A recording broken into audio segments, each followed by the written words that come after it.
Jie, 2, 3. Di sana sadonya, jangan lupa sebelum tonton video ko, tekan tombol subscribe dan aktifkan lonceng notifikasi supaya di sana bisa menonton video-video terbaru dari kami. Komen serta share ke kawan-kawan ya.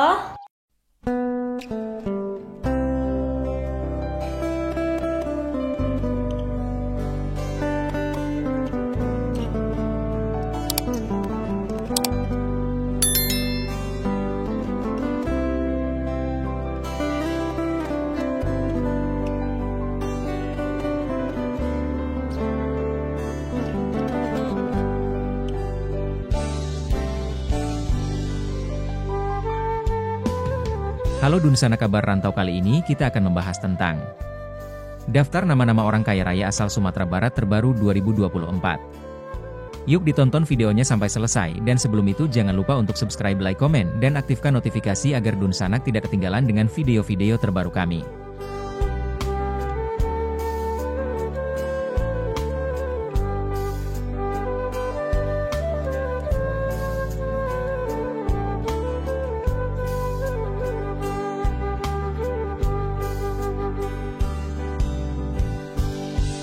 Siapa yang tidak mengenal mental dan karakteristik orang Minang atau Sumatera Barat memiliki karakter pekerja keras dan percaya diri itu terlihat dari keberhasilan para perantau atau wirausaha Sumatera Barat yang sukses dengan berbagai usaha yang dijalankan. Bahkan usaha yang dijalankan pun banyak juga yang menjadi perusahaan besar dan diantaranya mempunyai usaha atau produk yang sangat terkenal di Indonesia. Bukan hanya sukses saja ini teman, namun deretan para pengusaha ini sudah layak dinobatkan sebagai orang terkaya di Sumatera Barat di tahun 2024. Selain itu, mereka juga dikenal sangat dermawan dan aktif dalam berbagai kegiatan sosial. Siapa sajakah mereka yang menjadi pengusaha sukses? Inilah deretan pengusaha super tajir melintir asal Sumbar di tahun 2024. 1. Muhammad Kasmir. Salah satu daftar orang pertama yang menjadi orang terkaya di Sumatera Barat adalah Muhammad Kasmir asal Lubuk Basung, Kabupaten Agam, Sumatera Barat. Diketahui ia meniti kesuksesan dari bawah atau dari pria yang berusia 70 tahun ini memiliki kekayaan yang luar biasa. Ada 4 perusahaan di bawah kendalinya. Salah satunya adalah PT Anite Darkato yang didirikan pada tanggal 1 Oktober 1990. Perusahaan yang bergerak dalam bidang penyewaan alat berat ini memiliki sekitar 718 buah alat berat. Dengan nilai 4 miliar rupiah per unit, usaha-usahanya berkembang pesat di berbagai daerah yang ada di Indonesia seperti di Pulau Jawa, Provinsi Lampung, Provinsi Riau, Provinsi Jambi, Sumatera Utara, Sumatera Selatan, Sumatera Barat, Kalimantan, dan Sulawesi. 2. Basrizal Koto. Siapa sih yang tidak tahu dengan pengusaha yang satu ini? Pria asal Padang Pariaman ini bekerja di berbagai bidang seperti media, percetakan, pertambangan, dan perhotelan. Pria yang lahir pada tanggal 11 Oktober 1959 ini. Usahanya berkembang dari Riau hingga Sumatera Barat. Pemuda yang akrab dipanggil Basko ini ternyata sejak kecil sudah bersabar dengan pahitnya kehidupan. Ia lahir dari keluarga miskin dengan bekal pendidikan seadanya saat teman-teman seusianya mati bangku pendidikan sekolah dasar sampai selesai. Ia malah berhenti di tengah jalan, berhenti di kelas 5 SD. Basko terpaksa harus membantu sang ayah memenuhi kebutuhan ekonomi. Kerasnya perjuangan membuat Basko hijrah dari kampung halamannya menuju Riau. Di sana ia menjadi seorang kernet angkutan umum. Naluri bisnisnya pun mulai tumbuh karena dipaksa dengan keadaan perlahan. Ia pun membangun bisnis kecil-kecilan, jualannya pun membuahkan hasil ketukunan dan keuletannya membuahkan hasil. Pemuda yang tak lulus SD ini pun dinobatkan sebagai orang terkaya di Sumatera Barat. Haji Basrizal Koto, lahir 11 Oktober 1959, adalah pengusaha Indonesia asal Sumatera Barat. Basrizal atau yang biasa dipanggil Basko berbisnis di banyak bidang, di antaranya media, percetakan, pertambangan, peternakan, perhotelan, dan properti. Ia juga menjadi pemilik 4 media yang sirkulasinya hampir seluruh Sumatera bahkan menjangkau Jakarta, yaitu Harian Haluan di Padang, Harian Haluan Kepri di Batam, Harian Haluan Riau di Pekanbaru, dan Radio Mandiri FM di Pekanbaru. Beberapa di antara perusahaan milik Basrizal Koto: Harian Haluan di Padang, Harian Haluan Riau di Pekanbaru, Harian Haluan Kepri di Batam, Radio Mandiri FM di Pekanbaru, Basko Grand Mall, Padang, Green City Tower, Riau, Ceria Riau Mandiri Printing, CRMP, Riau, PT Ceria Ziko Utama, Riau, PT Bastara Jaya Muda, Tambang Batubara, PT Riau Agro Mandiri, Penggemukan, Impor dan Ekspor Ternak, PT Riau Agro Mandiri Perkasa, Pembibitan, Pengalengan Daging, PT Indonesian Mesh Network, TV Kabel dan Internet, PT Best Western Hotel Padang, PT Ipat Putra Ajo Ijal, Pariaman. Organisasi. Ketua Forum Silaturahmi Saudagar Minang, FSSM, 2008 hingga 2013, Ketua Umum Ikatan Keluarga, Minang Riau, IKMR, 2000 hingga 2015, Ketua Yayasan Pendidikan Bunda Riau, Ketua Pembina ESKI Provinsi Riau. 3. Zairin Kasim. DRS Haji Sultan Zairin Kasim, lahir 8 Agustus 1945, adalah seorang pengusaha dan politisi Indonesia yang pernah menjabat anggota Dewan Perwakilan Daerah Republik Indonesia periode 2004-2009 dari Sumatera Barat. Zairin merupakan putra Minangkabau. Ayahnya Sultan Kasim adalah seorang pengusaha yang mengelola perusahaan otomotif yang tersebar di Pulau Sumatera, di bawah bendera PT Sultan Kasim Ltd. Zairin melanjutkan usaha yang telah dirintis ayahnya, dengan mengembangkan perusahaan yang bergerak di bidang perhotelan, rumah sakit, perdagangan umum, perkebunan dan lain-lain. Salah satu perusahaannya PT Suka Fajar Ltd, bergerak di bidang otomotif sebagai dealer Mitsubishi, juga servis dan suku cadang yang memiliki belasan outlet di beberapa wilayah Sumatera, antara lain di Padang, Bengkulu, Jambi, Pekanbaru, dan Medan. Selain itu ia juga mengelola hotel di Pekanbaru di bawah bendera PT Suka Surya Internusa, mengelola rumah sakit Selasi di Padang, dan juga perusahaan yang bergerak dalam bidang perdagangan umum, industri, perbengkelan, dan konstruksi di Pekanbaru. Seorang pengusaha kaya raya sekaligus politikus ini berasal dari Pariaman setelah lulus dari Universitas Hamburg, Jerman. Ia meneruskan bisnis sang ayah Sultan Kasim, bisnis yang dimiliki pria yang lahir pada tanggal 8 Agustus 1945 ini. Bergerak dalam bidang sektor hotel, rumah sakit, toko, dan pertanian. Perusahaan paling terkenal yang ia kelola adalah PT Suka Fajar Ltd yang bergerak dalam dan otomatis sebagai dealer Mitsubishi. Zairin Kasim juga merupakan seorang politisi. Ia terpilih mewakili Sumatera Barat sebagai anggota Dewan Perwakilan Daerah Republik Indonesia, DPD RI, periode 2004 hingga 2009. 4. Nurhayati Subakat. Dr. H.C. Doktoranda Hajah Nurhayati Subakat, APT, lahir 27 Juli 1950, adalah seorang pengusaha kosmetik dan filantropis Indonesia. Ia merupakan pendiri dan komisaris utama PT Paragon Technology and Innovation yang mengelola merek Wardah serta sejumlah merek kosmetik populer lainnya.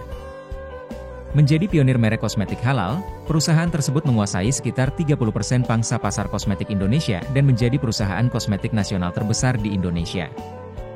Pada Juni 2022, Nurhayati Subakat dinobatkan sebagai salah satu dari 20 wanita paling berpengaruh oleh Fortune Indonesia bersama antara lain Presiden kelima RI Megawati Soekarno Putri, Menteri Keuangan Sri Mulyani, dan Direktur Utama PT Pertamina Nike Widiawati. Nurhayati lahir di Padang Panjang pada 27 Juli 1950. Ia merupakan anak keempat dari 8 bersaudara keluarga Minang asal Nagari Bungo Tanjung, Tanah Datar. Ayahnya yakni Abdul Muin Saidi, seorang pedagang dan pimpinan cabang Muhammadiyah di Padang Panjang, sedangkan ibunya bernama Nurjanah. Ia menjalani masa kecil dan remaja di Padang Panjang. Tamat dari SD latihan SPG, ia masuk ke Diniyah Putri. Menjelang tahun terakhirnya di pesantren, sang ayah meninggal sehingga ia harus sekolah sambil bekerja membantu ibunya berdagang. Meski demikian, nilai rapornya tetap bagus dan ia diterima di SMA Negeri 1 Padang pada 1967. Tamat SMA sebagai juara umum, ia diterima di jurusan Farmasi Institut Teknologi Bandung, ITB. Ia menjadi lulusan terbaik S1 Farmasi ITB saat diwisuda pada 1975. Setahun berikutnya, ia menjadi lulusan terbaik profesi apoteker ITB dan mendapat penghargaan Kalbe Pharma Award. Nurhayati memulai karirnya sebagai apoteker di Rumah Sakit Umum Pusat, RSUP, M. Jamil, Padang. Pada 1978, ia menikah dengan Subakat Hadi. Ia sempat menjadi apoteker di Bandung sebelum pindah ke Jakarta mengikuti sang suami. Selama 5 tahun berikutnya, ia bekerja di perusahaan kosmetik Wella sebagai staf pengendalian mutu. Pada 1985, ia bersama sang suami memulai usaha berbasis industri rumahan. Produk pertamanya adalah perawatan rambut yang dikhususkan bagi hair profesional dengan merek Putri. Produk itu dipasarkan di salon-salon sekitar Tangerang dengan harga yang relatif terjangkau dibandingkan produk sejenis di pasaran. Dalam waktu 5 tahun, usahanya telah mempekerjakan 25 orang karyawan. Pada Desember 1990, untuk menambah kapasitas produksi, ia mendirikan pabrik pertama di kawasan industri Cibodas. Di bawah bendera PT Pusaka Tradisi Ibu, ia mengembangkan usahanya dengan melahirkan sejumlah produk dan merek baru. Pada 1995, ia memperkenalkan Wardah yang menjadi pelopor kosmetik berlabel halal. Selanjutnya, ia meluncurkan makeover sebagai kosmetik untuk pasar profesional pada 2010. Pada 2011, PT Pusaka Tradisi Ibu berganti nama menjadi PT Paragon Technology and Innovation, PTI. PTI menaungi 9 merek kosmetik, yakni Putri, Wardah, Makeover, Emina, Kaf, Labore, Biodev, Instaperfect, dan Crystal Lure. Wardah menjadi kontributor utama dengan sumbangan 70% pendapatan perusahaan. Pada 2020, PTI tercatat memiliki 12.000 karyawan yang tersebar di seluruh Indonesia dan Malaysia. Nurhayati mendapat pengakuan atas tindakan filantropisnya dalam menjalankan bisnis. Ia merupakan donatur sekaligus anggota Majelis Wali Amanat ITB. Pada 2019, ia menyerahkan dukungan dana abadi sebesar Rp52 miliar kepada ITB untuk pengembangan riset, beasiswa, dan infrastruktur. Sebagai simbolis wujud dukungan tersebut, 2 gedung perkuliahan umum di ITB dinamai sebagai Gedung Paragon Innovation dan Gedung Wardah Foundation. Ketika kasus COVID-19 mulai merebak di Indonesia, PTI melalui program CSR-nya menyumbang sebanyak Rp40 miliar untuk penanganan pandemi. Bantuan itu didistribusikan dalam bentuk alat kesehatan dan alat pelindung diri, APD, kepada lebih dari 40 rumah sakit rujukan di beberapa provinsi. Langkah Nurhayati telah mendorong kolaborasi penanganan COVID-19 di Indonesia. 5. Asril Das. Drs Haji Asril Das, lahir 10 Oktober 1954, adalah pengusaha asal Indonesia. Usahanya bergerak di bidang perhotelan, penjualan buku, toko buku, dan penerbitan buku. Asril lahir dari pasangan Darusi Datuk Malintang Alam, ayah, dan Samsinar, ibu, asal Minangkabau. Asril Das lahir dan besar di Koto Baru, Solok. Ia menempuh pendidikan di SDN 04 Koto Baru, Kubung, Solok, 1967, SMP Selayo, Kubung, Solok, 1970, dan SMA Kota Solok, 1974. Kemudian, ia merantau ke kota Bandung dan berkuliah hingga lulus S1 Sarjana di IKIP Bandung, 1980. Asril memulai usahanya dari menjadi tukang cukur keliling, menjual rokok, dan berkebun cabai. Bisnisnya mengalami kebangkrutan pada masa krisis pada tahun 1998. Namun ia tidak menyerah, hingga akhirnya sekarang memiliki beberapa perusahaan penerbitan, jaringan toko buku, dan hotel. Nama toko bukunya, Gelubuk Agung, mengambil nama Jorong, desa, tempat kelahirannya di Solok. Saat ini bisnisnya telah merentang dari Solok, Padang, Medan, hingga Bandung. Selain giat berbisnis, Asril juga aktif di berbagai organisasi, baik yang bersifat sosial maupun profesional. Sebagai pengusaha yang bergerak di bidang percetakan, ia pernah dipercaya menjadi Ketua Persatuan Perusahaan Grafika Indonesia, Ketua Umum Gabungan Toko Buku Indonesia Jawa Barat, dan Ketua Umum Ikatan Penerbit Indonesia Jawa Barat. Selain itu, ia juga merupakan donatur buku-buku pengetahuan umum bagi setiap pustaka nagari yang didirikan di Sumatera Barat. Asril juga merupakan politisi Partai Golkar. Namun pada tahun 2010, dia mencalonkan diri menjadi Gubernur Sumatera Barat dari Partai Demokrat. 6. Emil Abbas. Emil Abbas lahir Kabupaten 50 Kota. Emil Abbas ini pendiri dan pemilik EASCO Holding yang membawahi 30 anak perusahaan di bidang pertambangan, argo, industri, pelabuhan, kehutanan, dan keuangan. Emil Abbas, lahir 16 Desember 1957, adalah seorang pengusaha Indonesia. Dia merupakan pendiri sekaligus pemilik EASCO Holding yang membawahi 30 anak perusahaan. Sebagai sebuah konglomerasi, EASCO bergerak di berbagai bidang industri, seperti pertambangan minyak dan gas bumi, agroindustri, pelabuhan, kehutanan, dan keuangan. Emil memulai bisnisnya di Kalimantan Timur pada tahun 1981 dengan mendirikan PT Ranji Karya Sakti.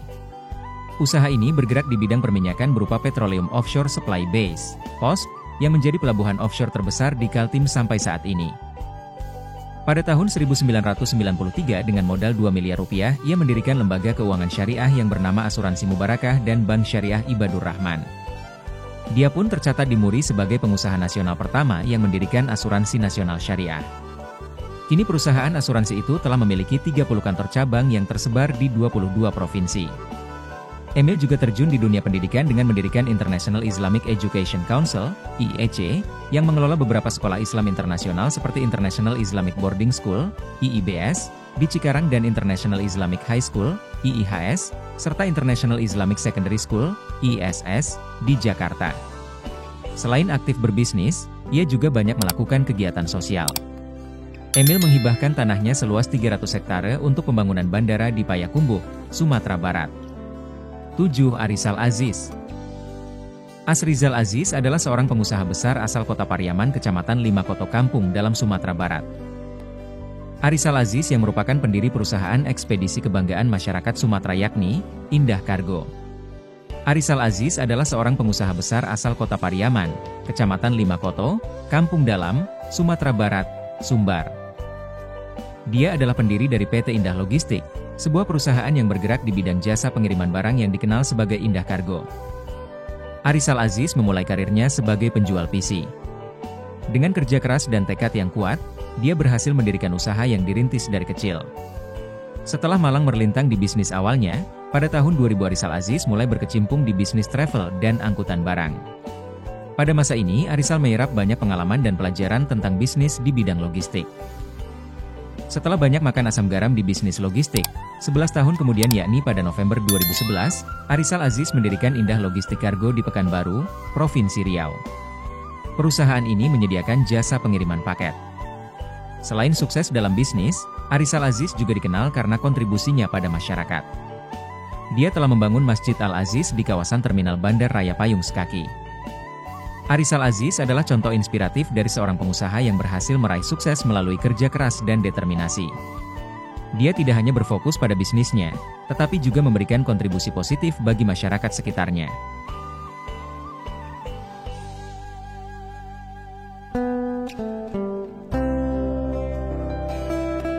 Sekian mungkin sedikit cerita tentang daftar nama-nama orang kaya raya asal Sumatera Barat terbaru 2024. Semoga bisa menambah pengalaman dan ilmu teman-teman. Sampai bertemu lagi di video-video kami selanjutnya.